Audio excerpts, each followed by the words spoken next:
Now I'm going to, the other way that I can load in products, this is for most people, it is a bit of, can take a bit of time to do this, but I'd recommend most people go through this process of manually creating their products.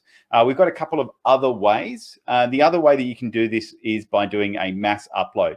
So if you're managing your site today in Excel, and you're managing all of your product lists in Excel, and you're changing maybe some descriptions, adding new products, changing the prices, changing the quantity, if you're managing that process on a regular basis, obviously not a daily process, but a regular process, and you're very used to dealing with this, then please use this way of doing it.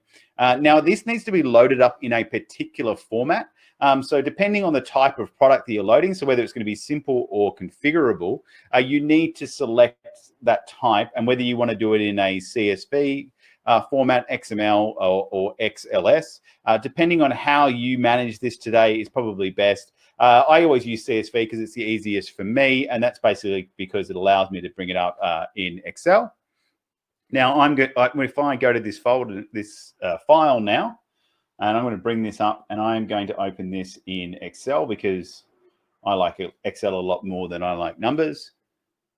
So I'll be able to see all of the different columns that are available. So I'm just going to put this in here, guys, and you can see that I've got that this has given me a demo or some sample data of what a product load could look like, right? So there's all these different fields. Now I need to go through and I need to change what's here into the products that I have. If you don't know what category you're going to be putting it in, just put it in as default. And then you can always go back to that product list section and edit the product and put it in the category you want to put it into. Your product name, you've got your description, your SKU, your price, you've got your taxable good ID. This is in stock, the amount of stock that you want to have available, the weights in there as well, again in kilos, remember that one. And I've got the images here as well.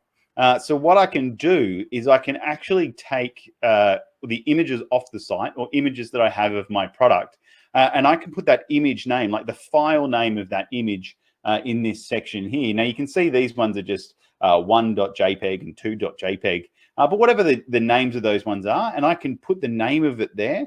And then when I can take all of those images and I can compress them into a zip file.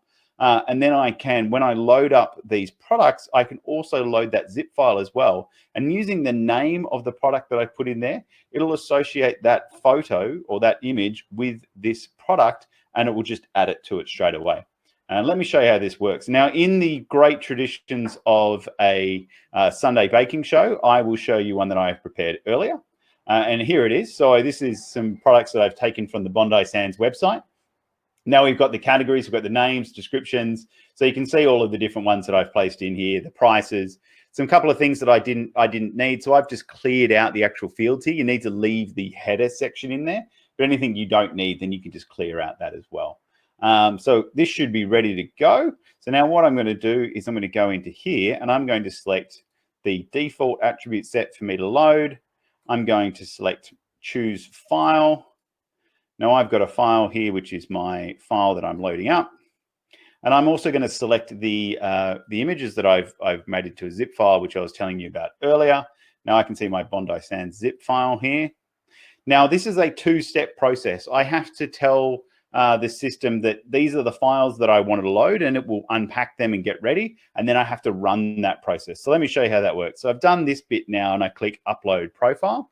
And this will come up with a big green bar, but we're not done. The products won't be there. I then need to load that process. So this is loading it into the computer so that then it can start adding those images and products into the system. Now this should tell me that we're ready to go. Yes, good, I'm ready to go. Now, fingers crossed that I have done this right. If I click on now in this bottom section where it says select profile, there's a big prefix of numbers and then the same file name that I created before, and I can run profile. Now this will open up in a new tab and it'll start showing me a process of running through these products to add them. So hopefully this will be successful and I'll be able to see, yep, so we're starting execution. I've got a total of 3 products to import. You will see these 3 products that I was ready to go. It's going to start doing, fingers crossed that everything's working. I'm not going to look silly on air. And excellent. So I've got those top 3, those total of 3 products have been imported. Now, if I go back into here and I click on my product lists, you will see that I have now 4 products that have loaded in there. So let's wait for that to come through and I can show, then we can see that one as well. Great. So you can see all of those products have now been added. You can see the images have been added alongside them. So fantastic. Now I can go in here and I can edit them further if I want to. I can change the category because maybe I put them as default categories. That same process that you were doing for that new product creation, it looks the same as that, but then you're just changing the fields that you need to for anything that you can add information